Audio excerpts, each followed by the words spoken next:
Bakit kayo dito kumakain? Nahihiya po kami kumain sa school po namin kasi wala po kaming ulam. Anong ulam nyo? Asin lang po. Asin lang? Anong pangalan mo? Chrislyn po. Rislin. Ikaw kuya, anong pangalan mo? Raisen po. Ano kayo? Magkapatid po. Magkapatid. Huwag kayong mawawalan ng pag-asa. Kahit ang ulam nyo ay asin, basta kayo magsisikap balang araw. Hindi asin lang ang uulamin nyo. Makakakain na kayo ng masasarap na pagkain. Basta magsikap lang kayo sa pag-aaral nyo, ha? Akala po namin hindi na po kayo babalik eh. Ay, babalik ako kasi pangako ko sa inyo, di ba? Ano ta? Anong tawag dito? Jollibee po. Nakakain ka ng ganito? Hindi pa? Hindi po po. O, ganun. Tama. Binilihan kayo ni Kuya John ng Jollibee. Gusto ko para maging masarap yung pagkain nyo. O, tingnan mo. Buksan mo. Oh. Okay. Ah? Ay, bakit ka umiyak? Ha? Ngayon na kayo nakakain ito? Halika na. Kain na tayo. Ayun guys, talagang naiiyak tong dalawang magkapatid na to. Talagang hindi pa sa edad nila na to, hindi pa sila nakakain ng Jollibee.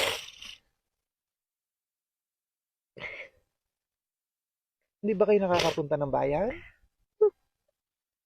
Ha? Ay, ito. Kainin nyo to, ha? Ito gusto kong ipatigim sa inyo itong Jollibee na to. Ay, nakikita nyo lang saan dati? Sa TV. Oh, may TV ba kayo?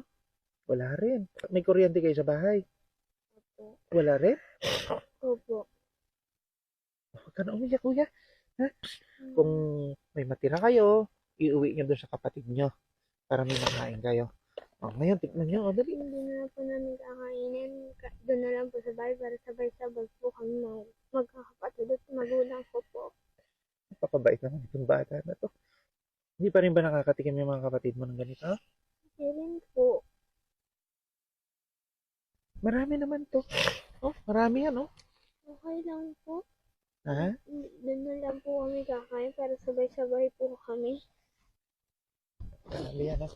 Ganito katindi itong kabait itong mga batang ito. Inalala pa nila yung magulang nila at kapatid para lang magsalo-salo sila dito sa binili namin. Ano ba lagi ang ulam nyo? Ganyan po, yung mga asin, tubig asin lang po. Pumapasok kayo, yun lang yung ano nyo? Opo. Yung kakainin nyo? Opo. Pera, may baon ba kayong pera? Wala rin. Wala po. Kung makikita nyo, ito yung binili natin sa kanyang manok. Ito, chicken. So, para makakain sila. Tingnan natin yung kanilang kinain. So, ito guys, yung ulam nila, ang asin. Bukod dyan, di ba wala kayong baon? Opo. Teka, hintayin nyo ako dyan ha, may kukunin lang ako sa motor. Opo. Ito, Chrislyn, di ba mayroon kayong may ulam na kayo, may kanin na rin dyan. Wala kayong baon palagi. Opo. Ito, may regalo pa si Kuya Jun sa inyo. Ha? Opo. Gusto ko buksan mo. Ayan. Mat po. Ito, gamitin nyo ito pang baon nyo ha. Opo.